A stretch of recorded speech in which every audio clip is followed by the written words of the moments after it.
Ушинтип үйгө кышкы кийим же тон кийгизсе болорун билет белеңиз.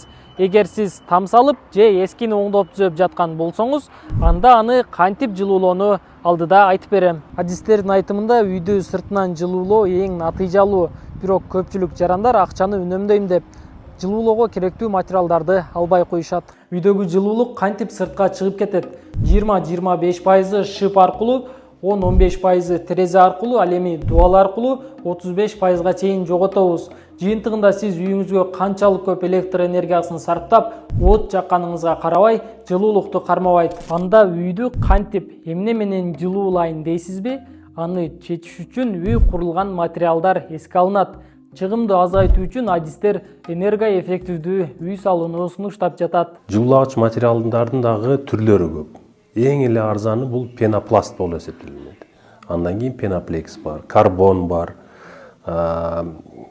Жанагындай көбүрөөк пайдаланган базальт утеплителер бар да, базальт волокно деп коет, плита түрүндөгү.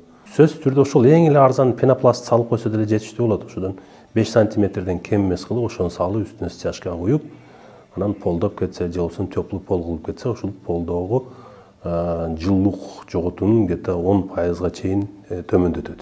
Пластиктүү терезени алып орнотуп атканда дагы сөзсүз түрдө бул 5 камералуу пластик коюлуш керек, андан кийин 2 же 3 кабат айнек болуш керек да. Ушул жумуштарды аткарсаңыз, коммуналдык кызматтарга корогон акчаны 40-60%га үнөмдөйсүз. Муну Мувгрин уюму изилдеп чыккан. Мисалы, жылууланбаган үйдүн курулушуна 2,5-3 миллион сом коротулат. Ал эми энергоэффективдүү турак жайга 3-3,5 миллион сом сарпталат. Энергоэффективдүү үйгө көбүрөөк акча сарпталганы менен чыгымдары азаят. Кадимки үйгө көмүр, электр энергиясын пайдаланууда жылдык чыгым орточо 84 миң сом болот. Жылууланган үйдө болсо 49 миң сомду түзөт. 50 жылдык чыгымды карап чыксак, жөнөкөй үйгө 17,5 миллион сом, энергияны үнөмдүү пайдаланган үйгө 10,3 миллион сом коротулат. Мыйзамда жылууланган үй салгандарга турак жай салыгынан 50%га чейин жеңилдик да каралган. Ал үчүн үйдүн аянты 150 чарчы метрден чоң болушу керек. Бул имараттардын энергетикалык натыйжалуулугу жөнүндө мыйзамда жазылган. Кыргызстан көмүр жана парник газдарын азайтуу боюнча Париж келишимине кол койгон.